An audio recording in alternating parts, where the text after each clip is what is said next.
She looked harmless, until her tiger tattoo made the entire galaxy step back. The warlord blinked first. I have watched every kind of being negotiate in every kind of room, across 200 cycles of galactic service.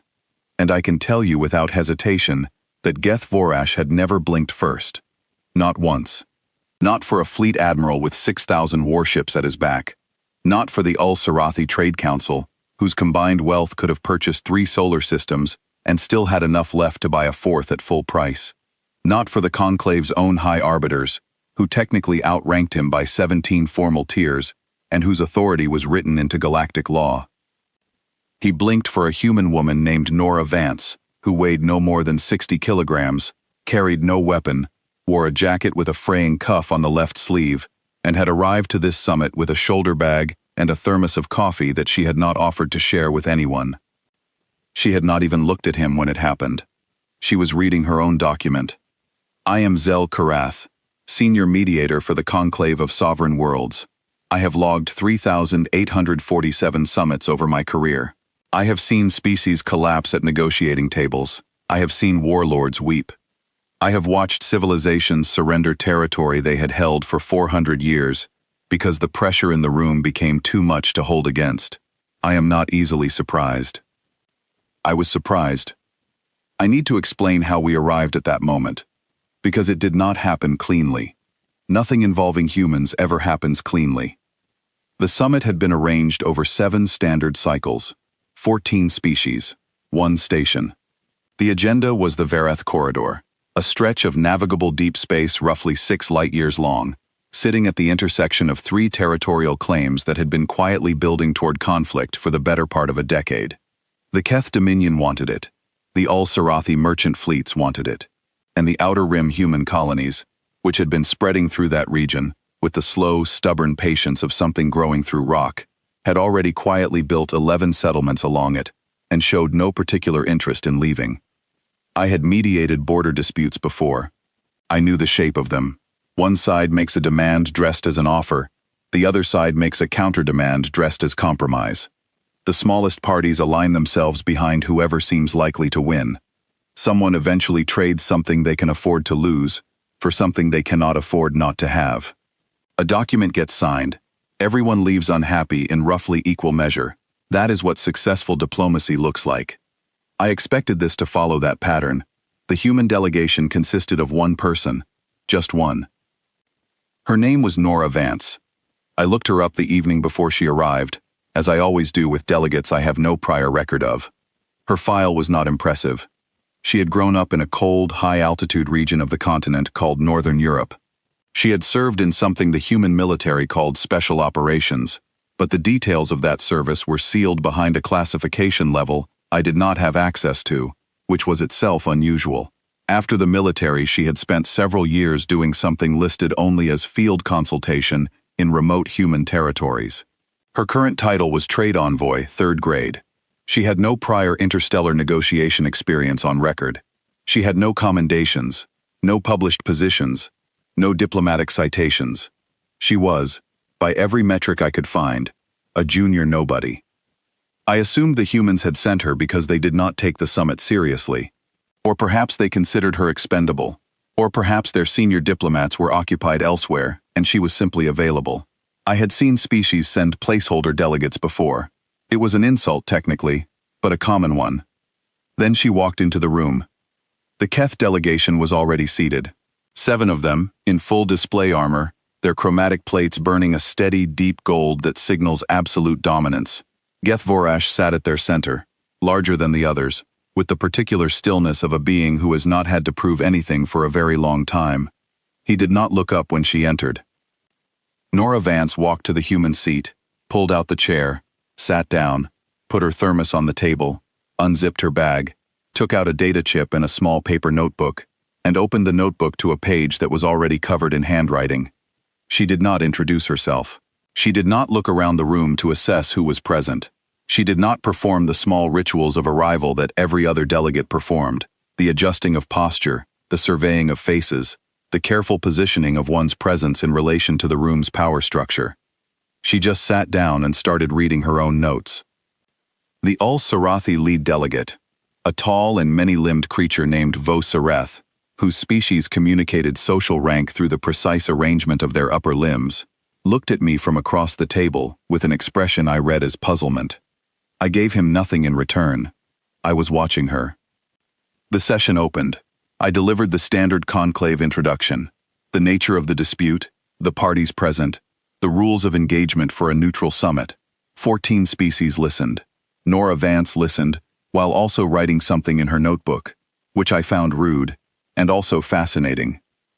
Geth Vorash spoke first, because the Keth always speak first.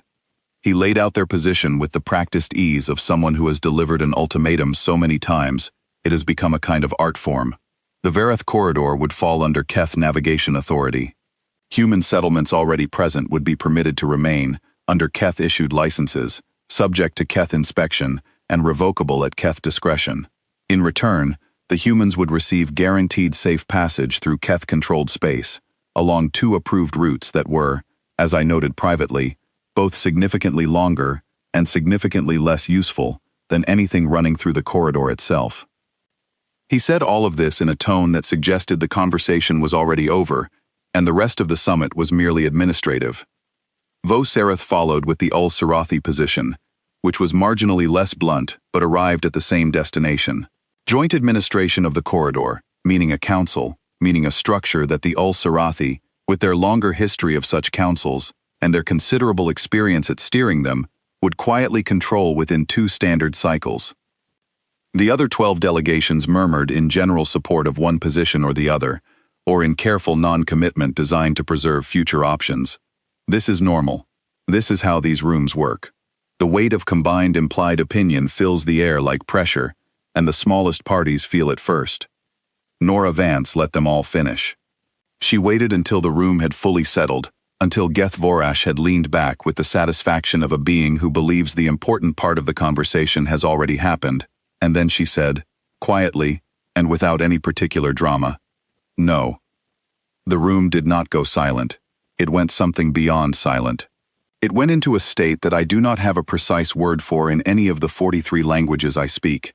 A state where the air itself seems to pause, where every being in the room holds its breath, not because it has decided to, but because its body has made that decision independently, in response to something unexpected entering the environment. Geth Vorash looked at her for the first time. "No?" he repeated. He said it the way a being says a word when it believes the translation has malfunctioned. "No," she said again. She slid the data chip to the center of the table. "Those are our terms. Take your time with them. We are in no hurry." Then she picked up her thermos, poured herself a measure of coffee, and went back to her notebook.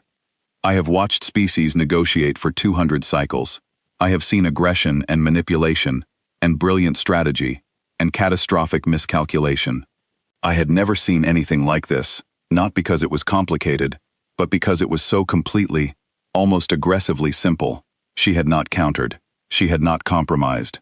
She had not explained herself, or justified her position, or appealed to fairness, or history, or law. She had said no, offered a document, and resumed doing what she was doing before anyone spoke to her.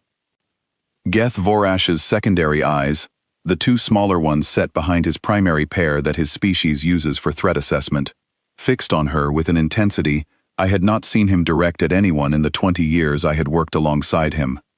She did not look up. The session continued, technically, but it had already changed shape. Delegates began asking procedural questions about the data chip. Someone requested a translation. Someone else requested a recess. The clean, predetermined momentum that Geth Vorash had built before she arrived had scattered like something dropped. It was 40 minutes into the session when the sleeve shifted. She reached forward to move her thermos slightly to one side, the casual, unconscious gesture of someone adjusting their workspace, and the left cuff of her jacket slid back 3 or 4 centimeters along her forearm. I saw it because I see everything in these rooms. That is my job. On the inside of her left forearm was a tattoo. Black ink, fine lines, old enough to have softened slightly at the edges, the way markings do, when they have been carried for decades. The image was of an animal. I cross-referenced it immediately against the Earth biological archive I keep in my secondary memory for exactly these kinds of identifications. A tiger. Panthera tigris. Large fellid predator. Formerly apex across significant portions of the continent called Asia. Once among the most formidable land hunters on its planet. Extinct in the wild, by the time humanity developed interstellar travel. Surviving only in carefully managed preserves, and in human memory, which humans, uniquely among the species I have catalogued, treat as a form of genuine continuation. The tattoo showed the animal mid-stride, head low, weight forward, moving with the compressed intention of something that has already decided what is about to happen. The eyes, and the artist had been precise about this, the eyes were fixed on something beyond the edge of the image, something the viewer could not see. Something that could not yet see it coming. She moved her thermos and pulled her sleeve back down and went on reading. Geth Vorash had gone still.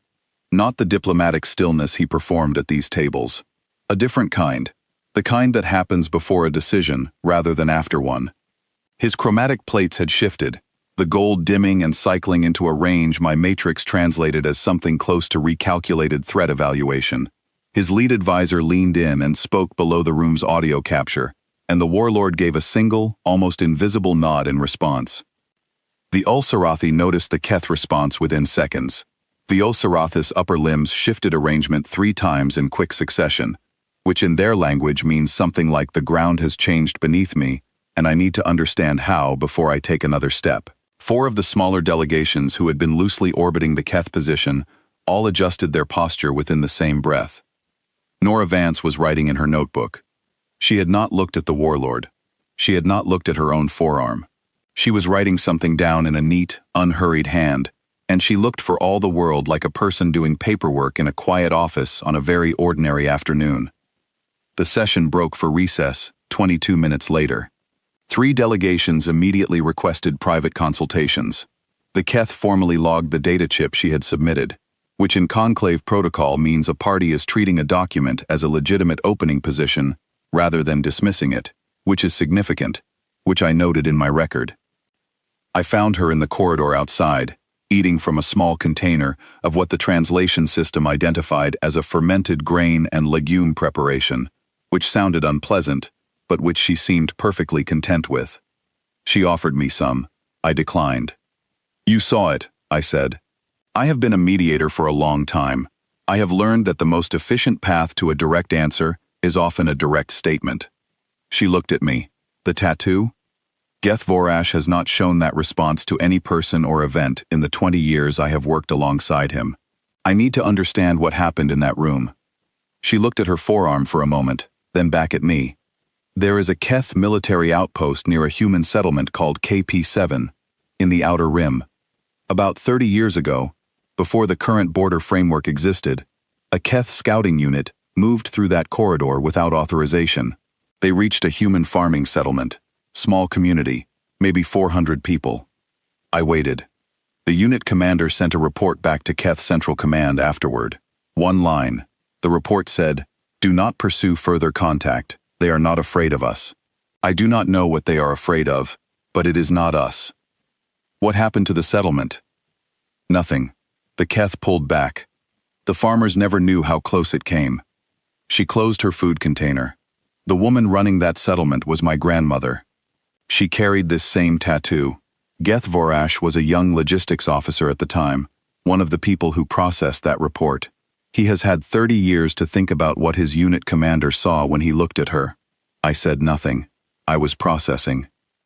"The tiger has been gone from the wild for 80 years, she said, and her voice had something in it I could not name precisely, something that sat between grief and pride, and something older than either. We could not save it. We were not fast enough, or careful enough, or wise enough, and we lost it. But we did not forget it. We carry it with us.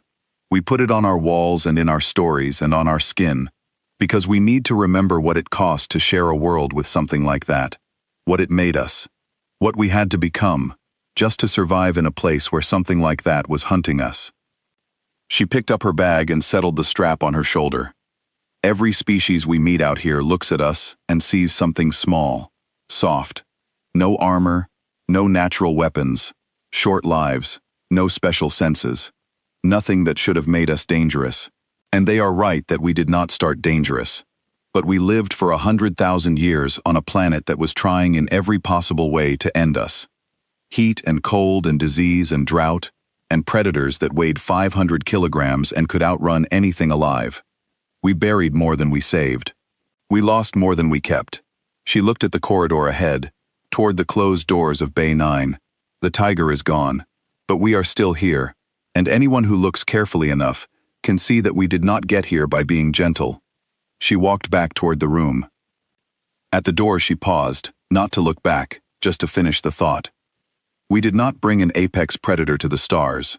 We brought the people who watched it die, and mourned it, and tattooed it on their bodies, so they would never forget what it took to stand next to something like that, and not run. She went inside. I stood in the corridor for a moment longer than I needed to. Then I went back to my seat, and watched what happened next. The Keth withdrew their original proposal at the start of the afternoon session. Geth Vorash presented a revised offer, his voice carrying none of the earlier ease, all of the careful precision of a being who has decided he is in a room where underestimation would be an error. The new offer granted the human colonies full unrestricted navigation rights through the entire Verath corridor. In return, humans would participate in a joint oversight council, one with genuine shared authority rather than a cosmetic one, covering deep space transit governance in the broader region. It was, by any honest measurement, everything humanity had wanted. More, in several respects.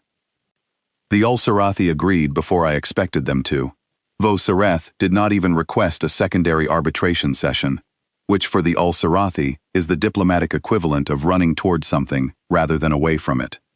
The 11 remaining delegations signed within the hour. I have mediated 3,847 summits, and across all of them, I have compiled a working catalog of the forces that move species to agree: fear of military consequences, economic necessity, political exhaustion, strategic calculation, the slow weight of time. I have seen all of these work. I have seen them fail. I had never seen 14 species, representing between them a combined military capability that could have dismantled star systems, quietly and collectively decide to give ground to a single unarmed person in a worn-out jacket. None of them said why. They did not need to. Some understandings do not require language. That evening, I stayed late in my office and did something I had not done in many years. I read about Earth. Not the political documents and trade records I normally pull before a summit, but the older archives, the biological history, the extinction records, the paleontological reconstructions of what the planet had looked like before humanity became the dominant species, and what it had taken to become that. I read about predators, not just the tiger, but the others, the creatures that had shared that world with early humans, and that early humans had had to navigate around, or fight, or endure, or slowly outlast. I read about what it means to be a species that was, for most of its history, not at the top of its own food chain. That had to learn to think faster and cooperate more tightly, and plan further ahead, not out of ambition, but out of simple necessity, because the alternative was to be eaten. I read about what that does to a species over 100,000 years. Then I wrote my report. Field note: Conclave of Sovereign Worlds. Mediator Zel Karath. Summit designation K7. Verath Corridor Territorial Dispute. The human delegation achieved complete territorial recognition and navigation rights, without presenting any military threat, without invoking any formal leverage, and without making any concession of significance. The lead human delegate, Nora Vance, conducted proceedings in a manner I cannot fully account for, using standard negotiation frameworks. What I can account for is the following. Humans evolved on a world that did not favor them. They were not the fastest, not the strongest, not the best armored, not the sharpest of sense. They were prey as often as they were predators, for most of their history. They survived anyway, through methods that every species who meets them eventually has to reckon with: cooperation, endurance, adaptability, and a relationship with danger that is categorically different from any other sapient species I have encountered. Most species, when faced with a threat larger than themselves, develop the instinct to assess whether survival is possible and retreat if it is not. This is rational.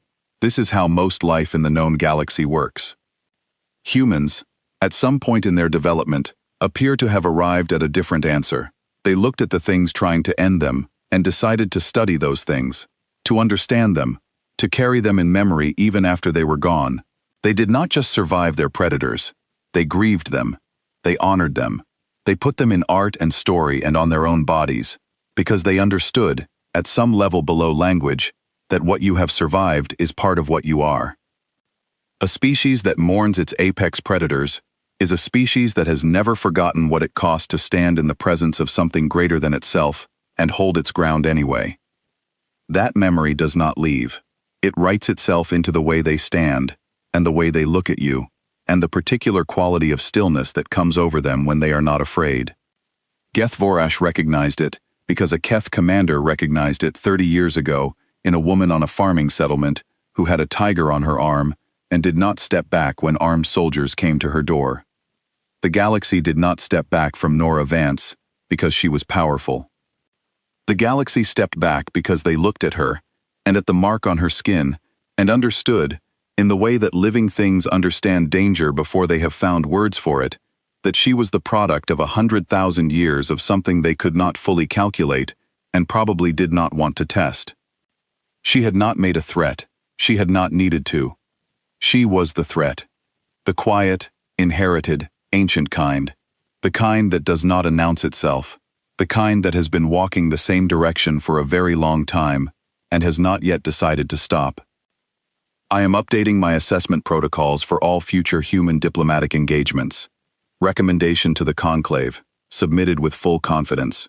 When humans say no, ask them what they mean before assuming they are bluffing. And when they smile at you from across a table, like they already know how the room ends, believe them.